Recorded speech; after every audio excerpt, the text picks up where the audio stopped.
Renaissance Community, all is well. And all is in divine order. And God is everything, and God is you. And God is in you. And so there is no separation. There is no divide. There is no broken you. There could be a breach of you, but not a broken you. And I want to make that clarification this morning because I hear that word broken too often. And people think that's who I am. I'm broken. My heart, my spirit, my body, my mind, my soul is broken. And it's not. There could be a breach of consciousness, but you are not broken. And that breach, that supposed brokenness can be repaired. So for the remainder of this year, we will sing no songs. We'll give no messages with the word broken in it. That's our pact. And so I wanted us to come to a conclusion this morning, an agreement, an alignment that we will never fall into that valley of despair again. Can we come into agreement? And so it is, and so it shall be done, and it shall be practiced. This is my first message of 2024. And here we are, mid-January. And so I've taken in a lot of messages over the last 2 weeks at Renaissance Shooting and other places too. I performed funeral services, homegoing ceremonies over the last 2 weeks. And I've taken it all in, and you know what I've seen? I've seen that the world is conspiring to make us believe that there's a conscience, there's a spirit, there's a subconsciousness, that everything is negative, everything is broken, everything is bothering us.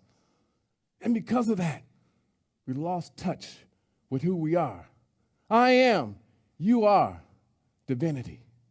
It's within that divinity mindset, mind frame that we live, we breathe, and we have our being. And so it is that this year is the year that we proclaim greater. Can you say greater? Greater. Why don't everybody stand up?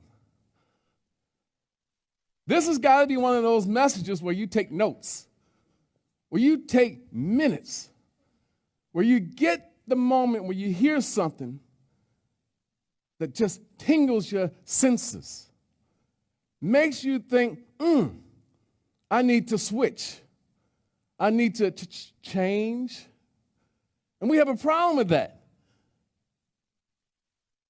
But the idea is that I know something about each and every one of us, that we're better than what we think we are. The only thing we're lacking is the consistency to consistently see who we are. That's all it is. If you want something different right now, raise your hand. The survey, Adam, comes back 100%. Everybody wants greater. Everyone wants greater. And I do too.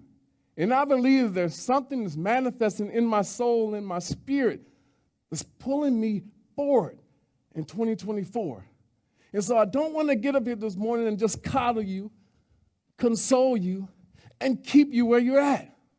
I don't want to do that. I love you, Brandon, but I want better for you. I want greater for you. You came all the way from almost Toledo this morning because you want more. And I know it. Yes, sir. It's in your eyes. Yes, sir. It's in your voice. It's in the conversation that we had yesterday. He called me yesterday morning at 5:13 in the morning. I didn't pick up.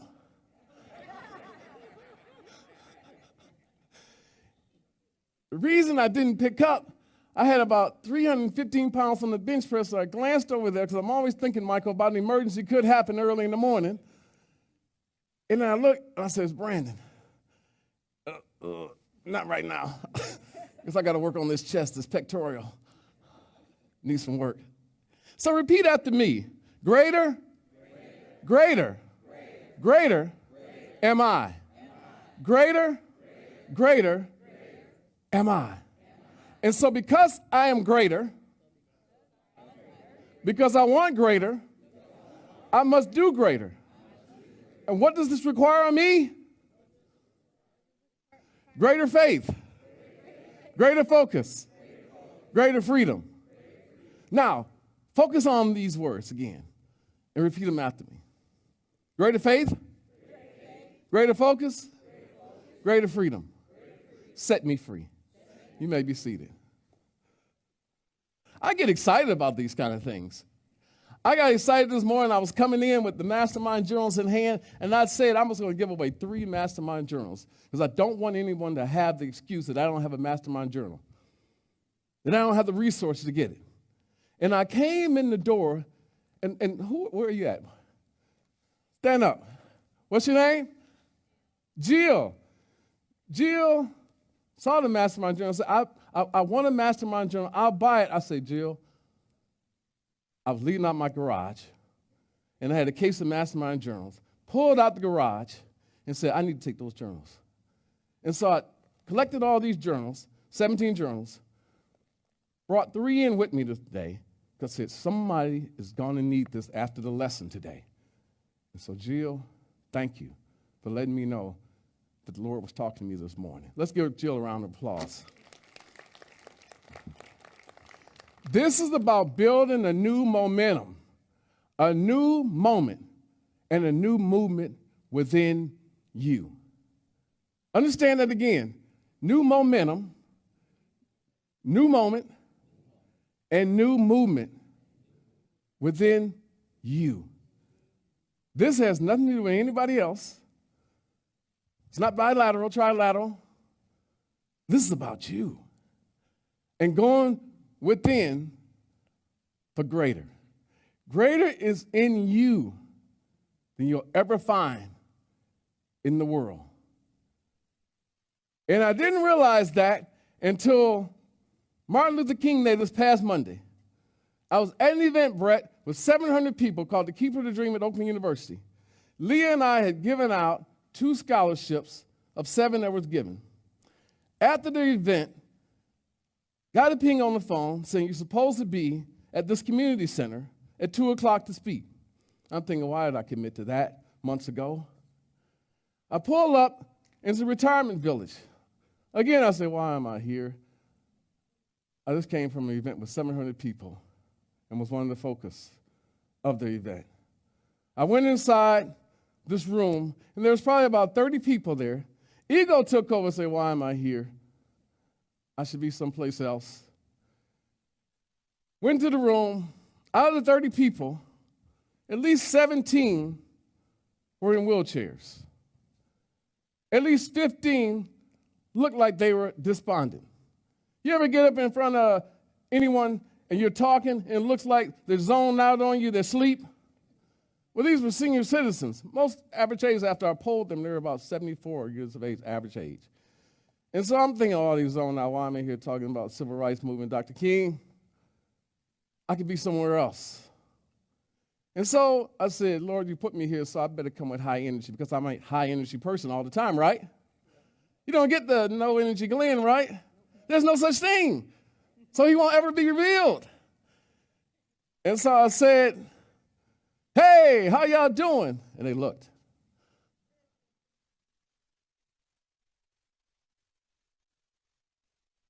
They looked asleep. And started talking about the King legacy. And I talked about this experience that I had with Coretta Scott King, being a keynote speaker for an event, the Keeper of the Dream, many years ago. In fact, it was the last public speaking engagement for Coretta Scott King. And I told them about the backstage, the green room.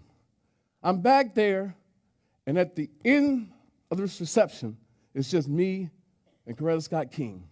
My duty, my assignment was to get her up these 7 stairs to the stage. I'm sweating bullets.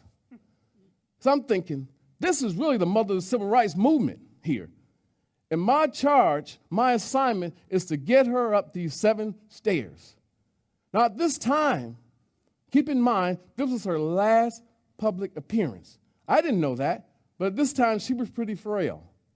And so as we began to walk towards the stage from that green room, she's clutching onto my hand, and she's saying, baby, don't be nervous. I said, how'd you know? She said, because your little body is shaking. And so I'm telling them the story, and I said, Miss King, I know you're getting ready to speak, but if there's one thing that you could tell me, and at that time I was about 33 years of age, what would you tell me about living? She paused, and we're taking baby steps at this point. But we're still in that green room, almost out in front of the audience. And she paused and she said, my name. And it meant the world to me that she knew my name. She said, Glenn, learn to always lead with love. That stayed with me forever. And when we got to that moment of going up that staircase, she put her foot on the first stair, and I did too. And we rose up, and we're on that first stair together. And she said, you're doing good, baby. And as we just climbed these stairs, I just kept thinking about lead with love. And so I'm telling this group this, and then I wrap up saying, there's nothing you can't do in life. It's nothing you can't manifest. And I said, I'm going to take a couple questions if you want to ask me questions. This guy was in the wheelchair. I swear I thought he was asleep the whole time because he was leaned over, and all my thoughts are running through my head, the monkey mind. Oh, he probably don't want to be here. He's white. He's probably a racist. And then all of a sudden, his name, I'll never forget his name, Jerry Berry. How can you forget a name like Jerry Berry? Jerry Berry asked me a question. Jerry Berry had the audacity, Brett, to ask me a question. Michael, Jerry Berry said, young man, based on this story you just told, you must be at least nearing your 60s. What is your secret? I'll tell you why I try to live right now that. But then Jerry Berry wouldn't let go of the stage. Jerry Berry asked me another question. And I said, Mr. Berry, I'll take another question from you. He said, I know you will, because I'm older than you. Michael, Jerry Berry had the audacity to ask me, have you applied the lesson that Coretta Scott King gave you in that green room? Jerry Berry asked me, are you living your life leading with love?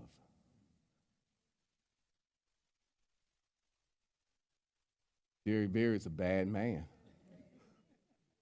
He tested me. After that, took a couple questions, was ready to leave, go on to another speaking engagement. These ladies at this table, about 6 little ladies at this table, they said, we like you. We want you to come back. And I'm just curious, was it the content? Was it the delivery? Was it the energy? Was it the oratorical skills mimicking Dr. Martin Luther King? What was it? And they said, well, number one, you talk loud, we can hear you.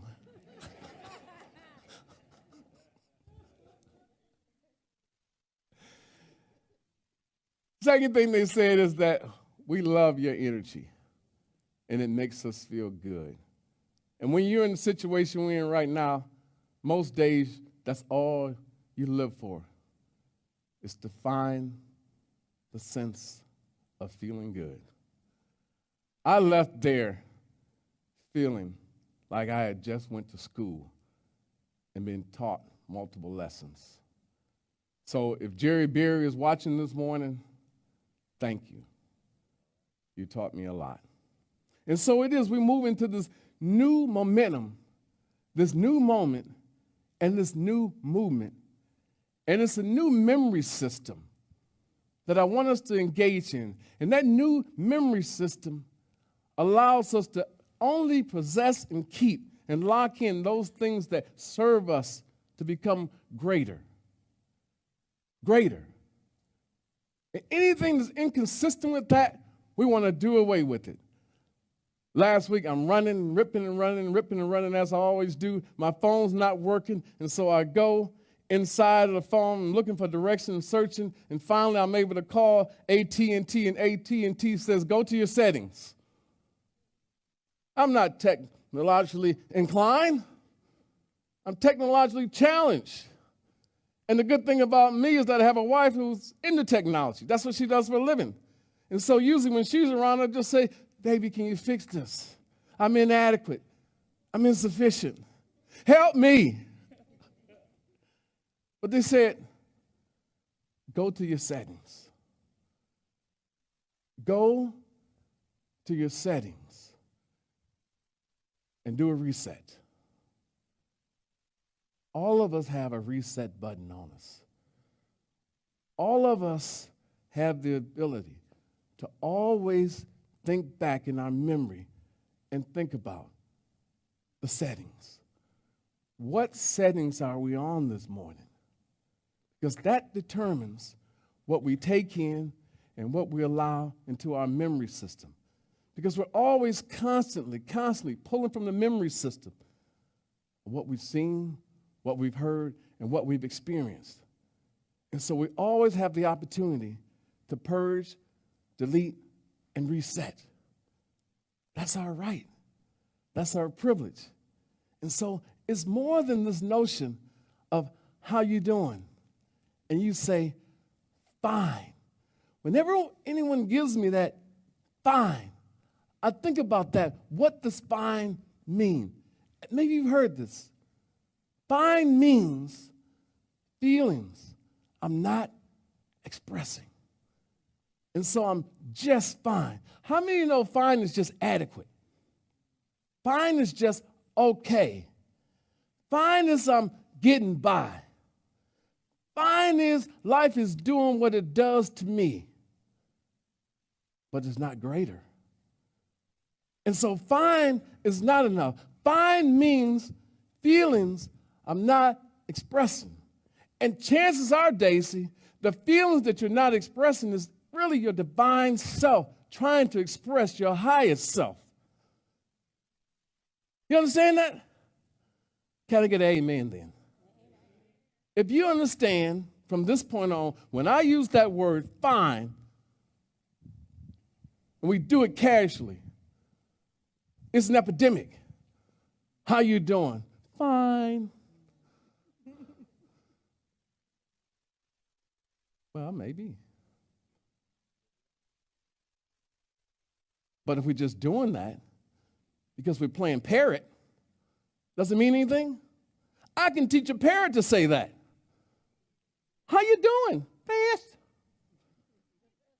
How you doing? Fine. It's a parrot paradox. And so we get into these habits and we're not being the divine expression that we're meant to be. And that's when the trepidations of life, the stress of life, the anxiety of life, the depression of life comes about. Because I think I'm fine, but I'm not fine because I'm not expressing my divineness. My divine expression wants to come out. It wants to be revealed. Does anyone in here have something that you want to reveal about you? That you know there's a talent, a skill, an idea, something you want to do, something you want to construct, something you want to write, something you want to sing. I do. I have a lot more. At age 60, I'm still just getting my second win. And I'm playing this life to win. And so I'm not fine because I have unexpressed expressions that I want to express. Y'all understand that? Are y'all following this lesson? Now, you should be taking copious notes because there's a lot in here. And at some point, I'm going to get the nod that it's time to end. But then there becomes a part 2 next week. And so be ready and willing to go deeper. Can we go deeper? Let's just say that together. Deeper, deeper, deeper. So let's go. We went through the burning bowl ceremony and the white stone ceremony. And those of us who are here or watching on Facebook, we got that stone and we wrote a word on it. All of us did. You remember your word? Are you living your word? Oh, come on now. You have a word. You wrote down the word because you chose the word. So the word is the word that you chose, right? So all the questions I'm asking have to do, are you living your word? Remember, I was coming up, Brett, and I came up Baptist. And they'd always say, are you living the word? Are you living the word? Or somebody'd be at a funeral, and it annoyed the heck out of me when somebody would always get up there, and Stuart, my best friend, is here today, and we know we're in agreement with this annoyance that we have about funerals, and somebody to get up and say, you got to get right with God. If you ain't right with God, you better get right with God because you're going to be here in a couple minutes in this casket. You know, ever heard that? Am I the only one?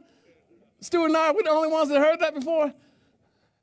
And so it always bothered me because the word has to be your word that you're in agreement with, that this is my aim, this is my intent. See, most of us don't have real issues. We know our word. We know what we want. But what we have is a combination of what I call a double diagnosis. And remember, I'm a counselor, so I can do diagnosis of mental health. And so what I've discovered is that most of us have this dual diagnosis going on. We know the word that we want to live out because we chose the word, we chose the idea, we know the thing we want to manifest, but then it comes down to having this intention deficit disorder. Huh? You ever heard of that? Intention deficit disorder. Write that down.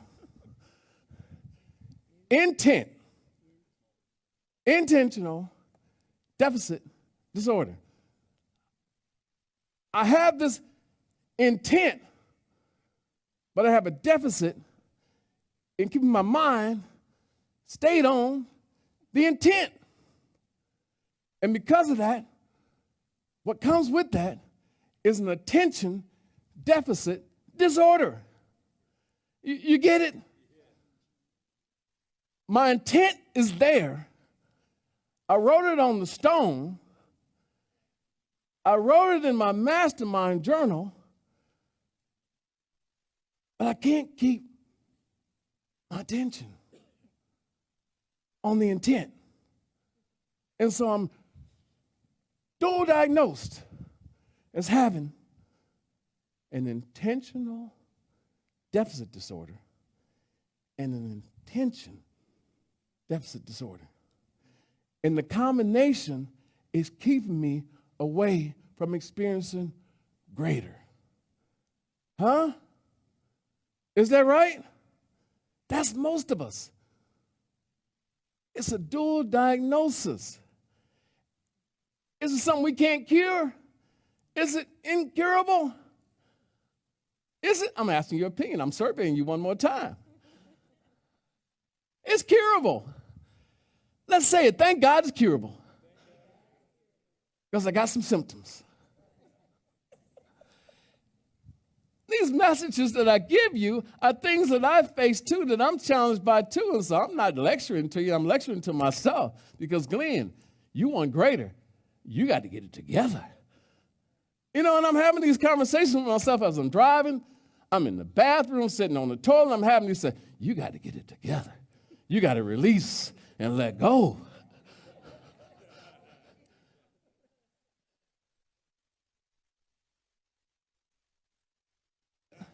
Can y'all relate to that?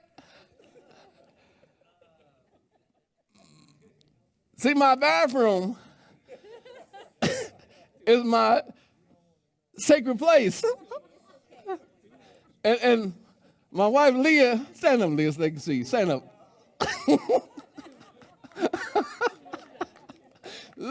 Leah knows that I have this corner in the bathroom. It's not a big bathroom that she allows me to have. It's small. It's small. She's got the big one. You know, she got a sauna in the bathroom, jacuzzi and all that in hers, you know. But in my little thing, it's small. It's small. But I got this little bookcase off of Amazon that was $7.99. And so I put it there. And so I got it's got to be at least 40 books. And look at it, she's so irritated by it. Because it's really the guest bathroom because it's right off the living room. And so when we have guests, she knows they're going to go in there. They can't, go upstairs or go downstairs. It'd be inappropriate. So she's always saying, you got them books in there. We got people coming over here. It's just not a good look. When you move those books, I'm going to say, baby, anybody that comes into my sanctuary, which is my restroom, my bathroom, my sitting room, they need to see what I'm taking in. They need to know that at all times, I'm trying to fill my mind, my space, with things that elevate me. Mind, body, and spirit. And so what better time than when I'm releasing that I'm filling up? Huh? Ain't nothing wrong with that. And so that's what it's all about. And so if you come to my house, use the restroom, please feel free to read my books. But all of us, when we get past this notion of I'm fine, and be open and honest with ourselves, I want more than just fine. I want greater. And I want to deal with this intention and attention deficit that I have. And because of that, I've got to say to myself, it's okay to not be okay for the moment. And why do I say that? You have to tell yourself it's okay to be not where you're at in the moment because we're always rising. And if you can say to yourself, I'm not okay in the moment, but I'm rising up, you start to deal with these things that we call defense mechanisms. Defense mechanisms. I'm okay. I'm fine. I'm being authentic. I don't have any control. I had bad experiences in my life. And so I'm supposed to be less than. I'm not supposed to have prosperity. I'm not supposed to have newness. I'm not supposed to have great relationships. I'm not supposed to be lovable. Those are all defense mechanisms. And it's so easy to get into this mindset of protecting our ego. Protecting the ego. Because I don't want to say, I have some more work to do on me. And I have to carve out the time daily to do the work. Because the word works if you work it, right? We know that. The word works if we work it. And so the idea is that I have to get real with myself and say that I have a lot of defense mechanisms that keep holding me back. When I keep telling myself, it's your problem, the way you're seeing me, but you're not seeing me as I want you to see me, then I have some work to do. If you're not hearing my voice, there's another angle that I must come in from. If I can't go through the side door, how about the front door, the back door, or even the basement? But I got to get in to where I want. And so we talk about the Lions. And we talk about our commitment to the Lions and how we were cheering them on constantly. We'll pay $200, $300, $1,600 for a ticket and be a cheerleader. But you got to learn to be your own greatest cheerleader.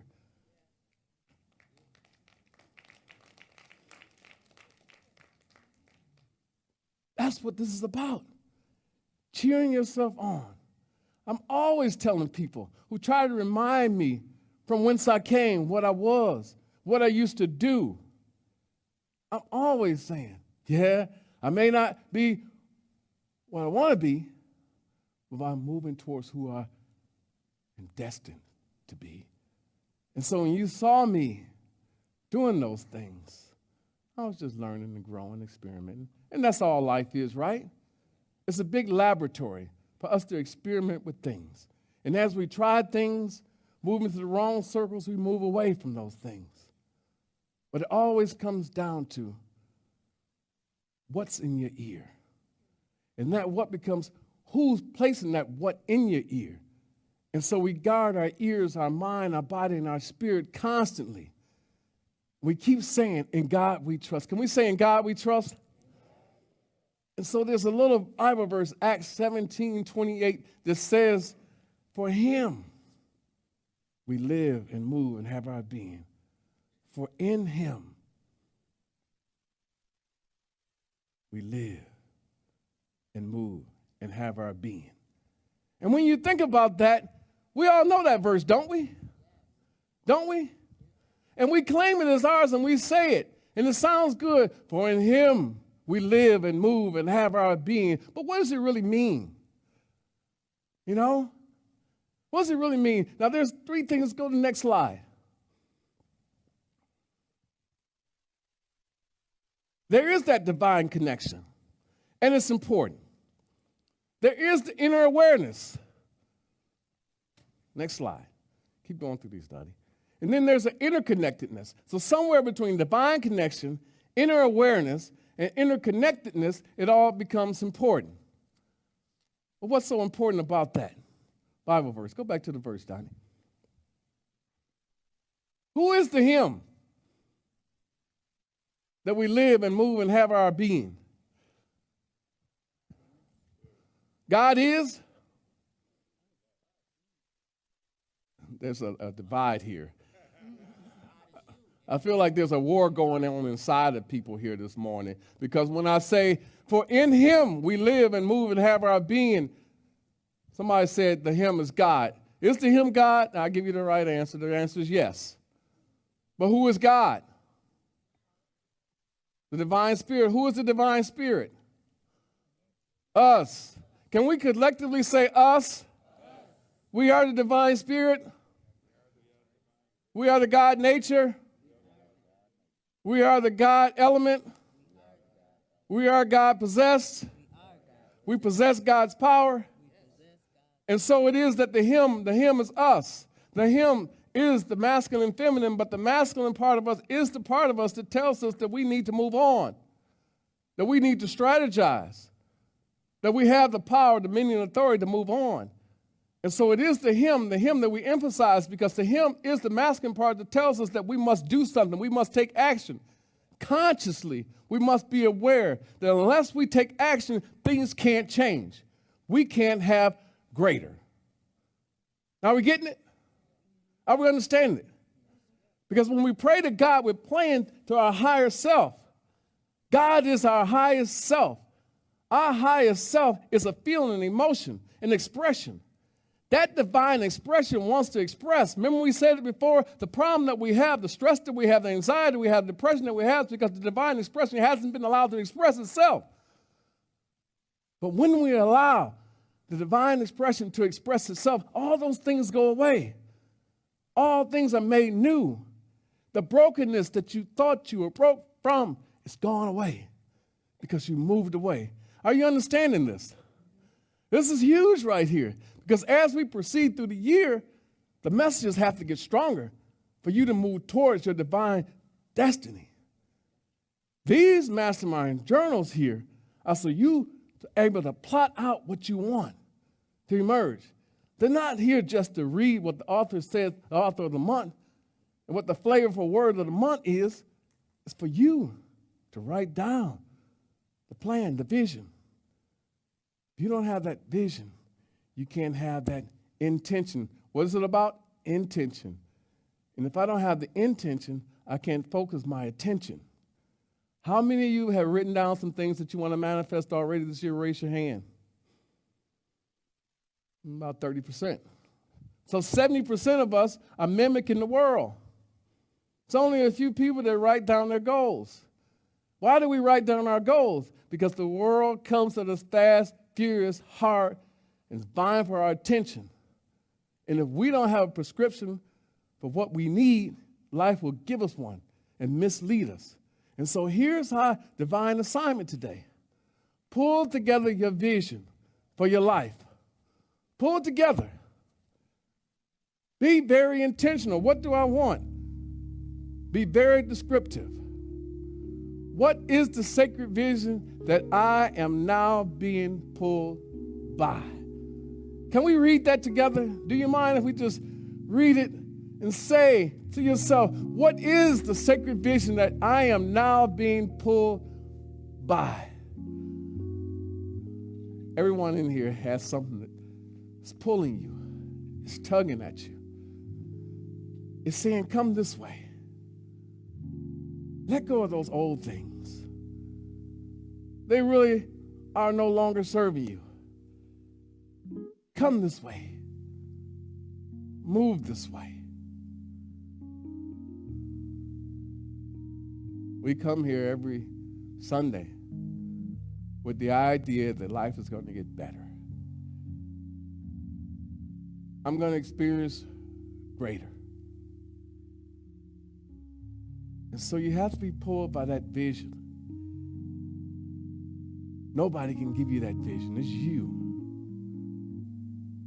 And I'm looking around this morning, and all of us have reached a level of maturity where we know there's something that's pulling at our heartstrings, our mind, our spirit, our soul, even our bodies.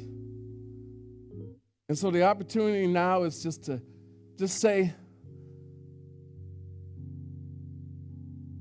I'm going to inventory my life and be honest about it. I'm going to go through all my drawers, my cupboards, and anything that's inconsistent with the person that I want to emerge, I'm going to throw it away. I'm going to go to my car, my trunk. And anything that I've been scared to let go, to just throw out of that trunk, I'm going to throw it away. Those old clothes that I haven't worn in 5, 10, 15, 20 years. The Superfly stuff. I'm going to get you, sucker.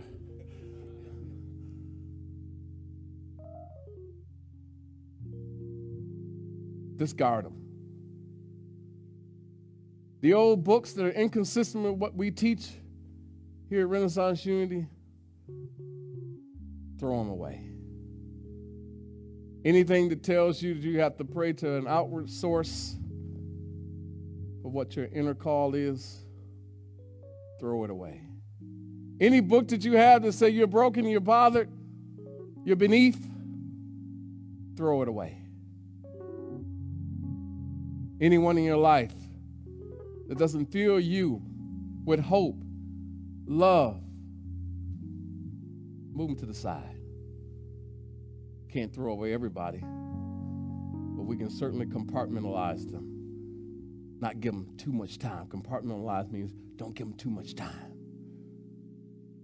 I know a lot of people can't have a lot of my time. You have to be that way. Guard it with your mind, your body, and spirit. This morning we are asked to be pulled by a vision. Set the vision and move towards it. And you'll experience greater. Can we do an affirmation this morning? Because we're living on divine assignment. And that divine assignment always sees us going to a higher level of consciousness and super consciousness. I don't want us living in the consciousness only this year. I want us to live in the super conscious. Because it's in the super conscious that we do uncommon things, that we make miracles happen. And for the things that we've been moving towards and haven't gotten there fast enough, now we come into a divine alignment. And so I'm living in the supernatural, the super consciousness. Let's say this affirmation. Repeat after me.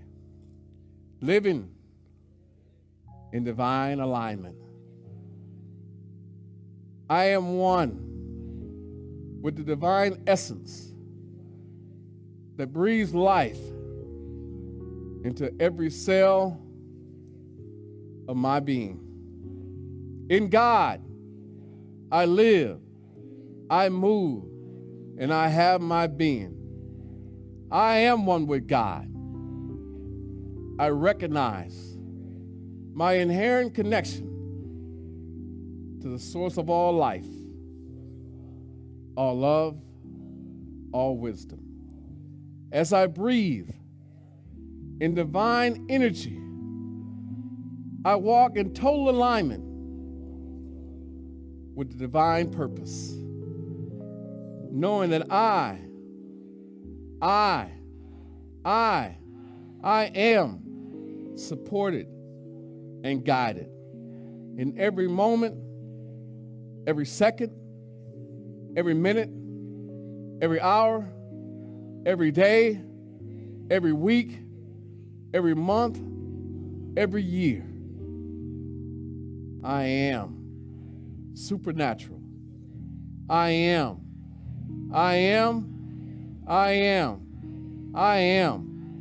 extraordinary. And so it is.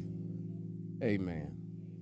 Renaissance Unity, I love you deeper and deeper every day. And there's nothing you can do about it.